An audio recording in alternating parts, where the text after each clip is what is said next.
Okay Madhupriya, ఒక line ఏమైనా just మా కోసం. అందరికీ నమస్కారం. చాలా సంతోషంగా ఉంది అక్క. నేను మెగాస్టార్ చిరంజీవి గారికి ఈ మూవీలో పాట పాడడం జరిగింది. అలాగే లాస్ట్ సంక్రాంతికి వెంకటేష్ గారికి కూడా పాడడం జరిగింది.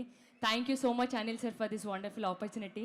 సో మీ అందరి కోసం ప్రసాదు ప్రసాదు కమాన్ ఏ టెన్షన్ వద్దు, ఇలా ఈ లైఫ్ లాంగ్ ఇదేలా లైక్ కట్టు. Thank you so much Anand Sriram sir. అలాగే ఇంత వండర్ఫుల్ ఆపర్చునిటీ ఇచ్చినందుకు భీమ్స్ గారికి కూడా thank you so much.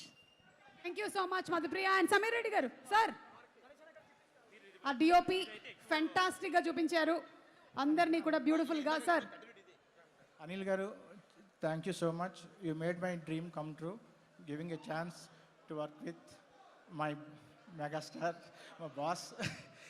And Venky గారు అండ్ సాహు గారు, సుష్మిత గారు, థ్యాంక్ యూ వెరీ మచ్. కప్పేస్తా కప్పేస్తా దుప్పటి కప్పేస్తా కప్పేస్తా సార్. సాంగ్ రిలీజ్ అయ్యి 2 నెలలు అవుతుంది సార్. చలిగా ఉంది, దుప్పటి కప్పమంటే ఎవరు కప్పట్లేదు సార్. నేను కప్పేస్తా. అయ్యా కప్పేస్తా.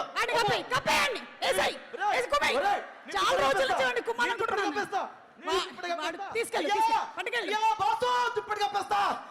బాస్కు చలిగా ఉంది అయ్యా. ఎవరు సార్ మన లిరిక్ రైటర్ గారు రాసింది? అదే మన అనంత్ శ్రీరామ్ గారేనా? కాదు, భాస్కర్ భట్ల గారా? సార్ మీరు చేసిందే ఈ పని. ఆ దుప్పటి పట్టుకొని తిరుగుతున్నాడు అవినాష్ గారు చాలా రోజుల నుంచి. మొత్తానికి వాడిని కప్పేశారు. కాబట్టి ఇప్పుడు మనం Sasirekha beautiful song as it ఈస్గా కంపోజ్ చేసినటువంటి మాస్టరే వచ్చేస్తున్నారు పర్ఫామ్ చేయడానికి. Inviting the team on stage please. Bhanu master on stage please. ఈరోజు ఈ ఈవెంట్కి ప్రత్యేకత ఏంటంటే, ఇప్పటివరకు జరగనిది నాకు తెలిసి అందరు లిరిక్ రైటర్స్ ఈవెంట్కి వచ్చారు, ఎవరైతే పాటలు రాశారో. అలాగే ఎవరైతే సాంగ్స్ని కంపోజ్ చేశారో కొరియోగ్రాఫర్స్, వాళ్ళే ఈరోజు పర్ఫామ్ చేయడం అనేది విశేషం. గట్టిగా ఒకసారి కొరియోగ్రాఫర్స్కి లిరిక్ రైటర్స్కి చప్పట్లు కొడదాము. అండ్ ఆల్సో టు భీమ్స్ గారు.